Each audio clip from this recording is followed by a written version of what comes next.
Tenemos ahora a Raúl Feliz, economista del CIDE, a quien por supuesto no solo saludo, sino le digo feliz año, colaborador de Atando Cabos. ¿Cómo está, Raúl? Feliz año igual para todos. Muy bien.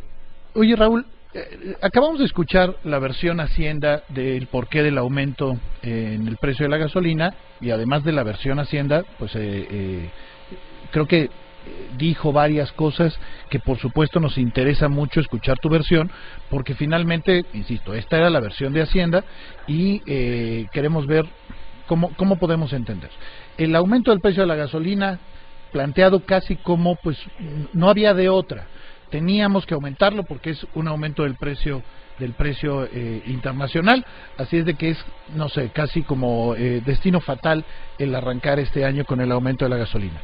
¿Cuál es tu punto de vista en ese sentido? ¿Era un destino fatal? Bueno, definitivamente no hay tal cosa como destino fatal. Siempre se pueden hacer ajustes. Lo que yo creo es, y en eso coincido con el subsecretario, es que poner el precio de la gasolina a este nivel es quizás el ajuste más racional, porque lo que habría que discutir cuáles serían las alternativas. Primero hay que entender la situación fiscal que vive el gobierno mexicano. Nosotros venimos de un periodo de déficits públicos grandes, ¿sí?, lo cual ha llevado a que las calificadoras de crédito pongan a México en observación, con la probabilidad de que perdamos algo de nuestra calidad crediticia, o sea, que no hagan una rebaja de la calidad crediticia.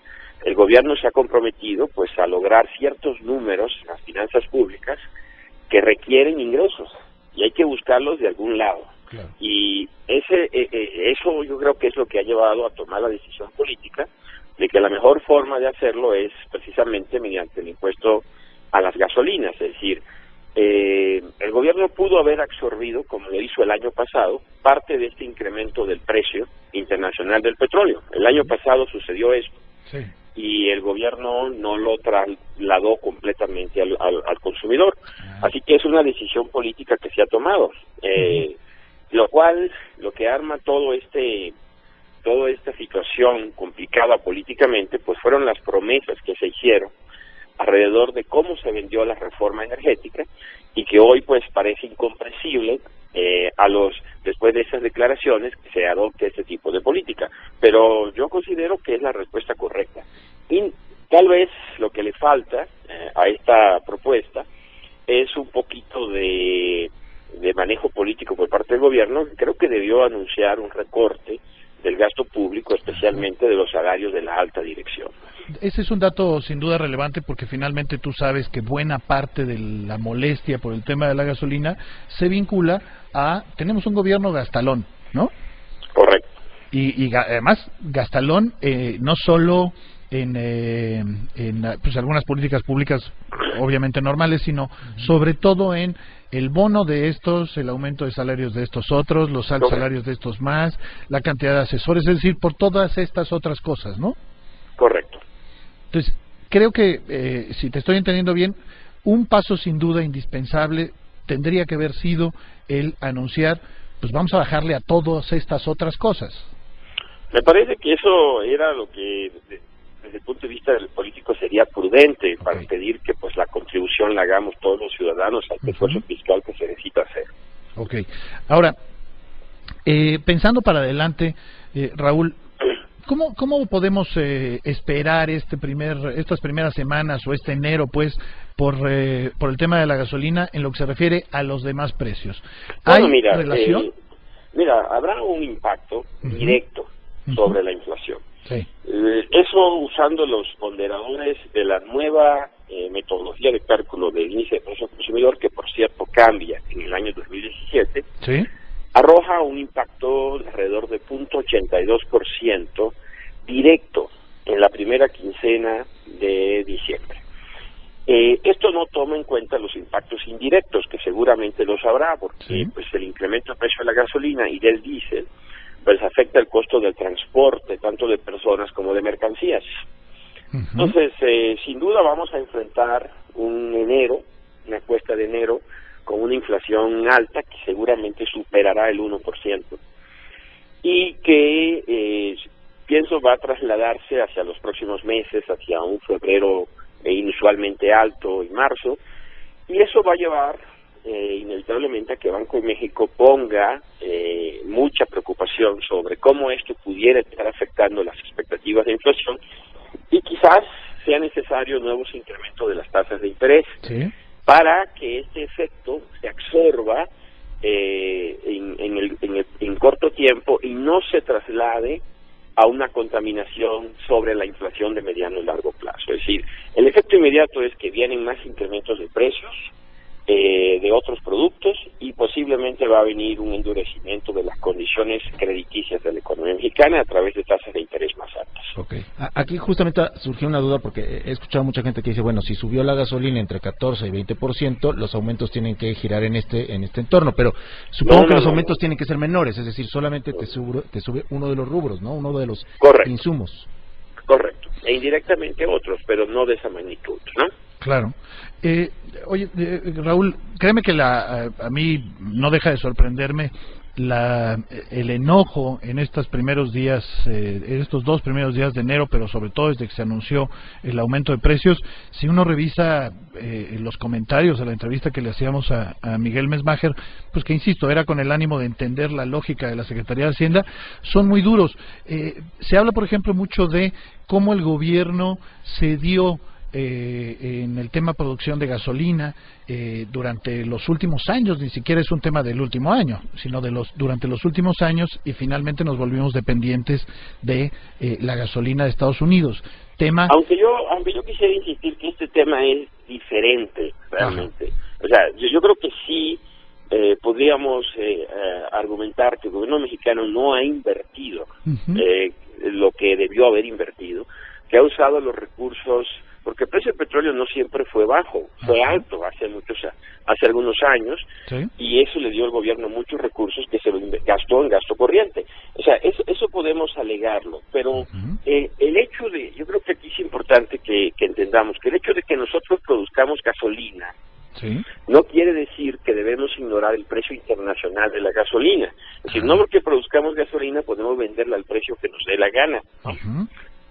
Hay un precio internacional que debemos respetar para que la economía funcione correctamente. Si no, estaríamos cayendo en el tipo de políticas que se aplicaron en Venezuela con los resultados ya conocidos. Claro. Bueno, te digo que además, por supuesto, de la crítica, y que tú ya la comentabas sobre cómo es posible que el gobierno no recorte los gastos, también está la insistencia de que cuando bajaba el precio internacional del petróleo y de la gasolina, pues realmente no se veía ningún efecto en México, y en cambio, ahora que aumenta, sí se siente el efecto en México. Lo que pasa ahí, Daniel, es que ahí sí hay que reconocerle que Luis Videgaray usó una estrategia bastante habilidosa. Cuando los precios del petróleo se derrumbaron a nivel internacional, ¿sí?, en la mayoría de los países del mundo, todos los consumidores recibieron un beneficio en la medida de que pagaron la mitad por la gasolina de lo que pagaban. Nosotros no, aquí en México, ¿no? Seguimos pagando la misma que pagábamos antes. Sí. Entonces, eso lo aprovechó Luis Videgaray para meter un impuesto, ¿no?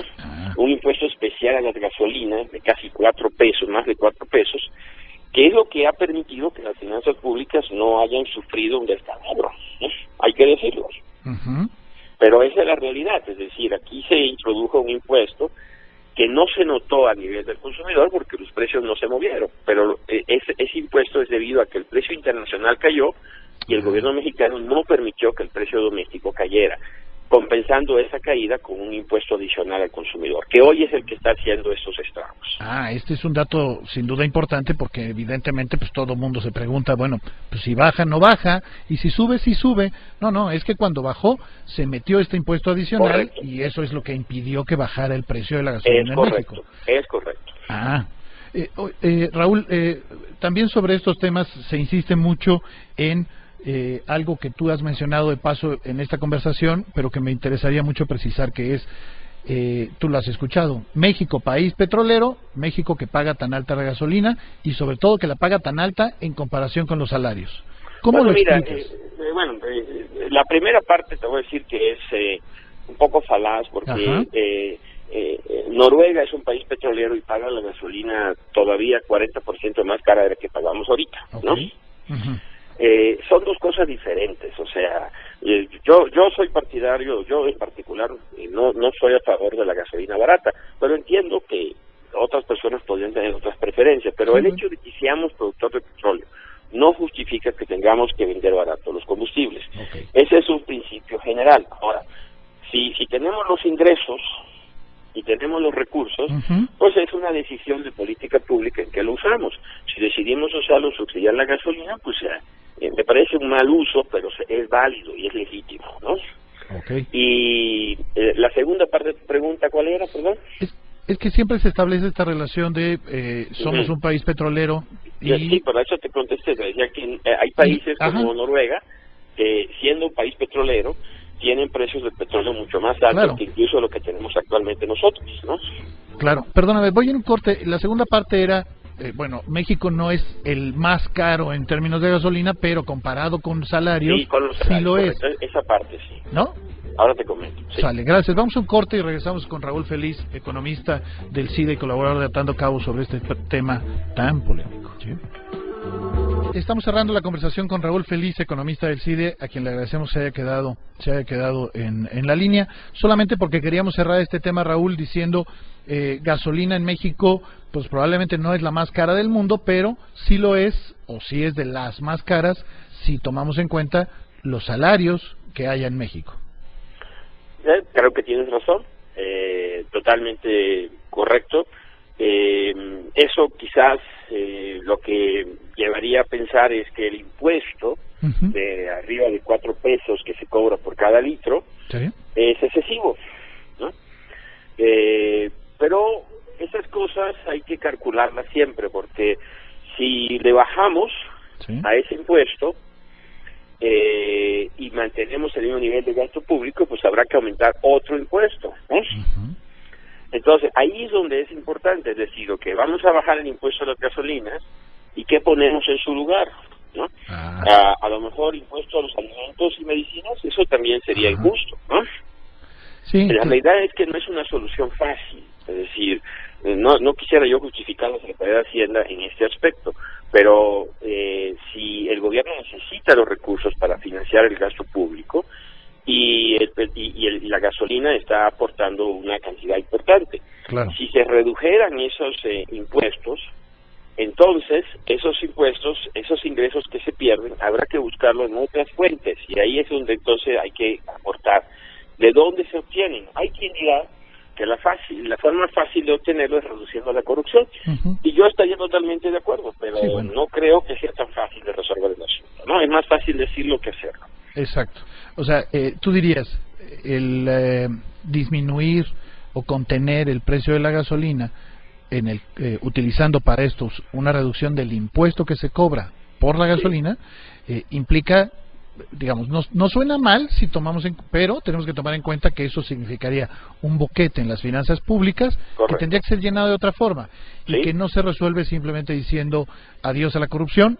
Es un tema más complejo y ojalá claro, aunque sí se podría resolver, por lo menos en parte, si se contuviera el gasto en todo lo que se refiere a salarios, asesores y todo este tipo de cosas. Bueno, yo creo que se tiene que hacer un esfuerzo siempre en ese aspecto, pero me parece que no sería suficiente, ¿no? Aún si se redujeran los salarios, no sería suficiente. Habría que buscar otras fuentes de ingresos en la cual obtener los recursos o renunciar al gasto que se hace en cosas que se consideran esenciales como educación y salud. Claro. Bueno, pues ahí nos quedamos. Lo cierto, Raúl, es que el tema, genera un enojo social significativo entre sectores medios y altos. Créeme que, estoy tomando en cuenta que estamos hablando del 2 de enero, ¿no? Apenas regresando de vacaciones, y hablábamos al principio de protestas en una decena o una docena de estados, y las respuestas en el caso de redes sociales a la entrevista con Miguel Mesmacher, el subsecretario de Hacienda, también muy duras. Es decir, un enojo que en otro tipo de temas no se ve tan fácil, ¿no? Y bueno, y déjeme decirte que yo considero que se lo tienen merecido, ¿no? Pues sí.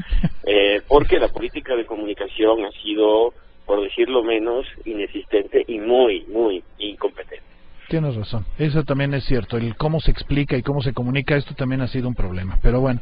Oye, Raúl, te agradezco, créeme, la explicación. Siempre, digo, el ánimo del programa de hoy era tratar de entender las razones, y mira que te confieso que no es fácil hablar del tema porque más de uno no le interesan las razones, lo que le interesa es lo que está pagando específicamente al llenar su tanque de gasolina, ¿no? Pero bueno, de veras, gracias, Raúl. Muy buenas tardes.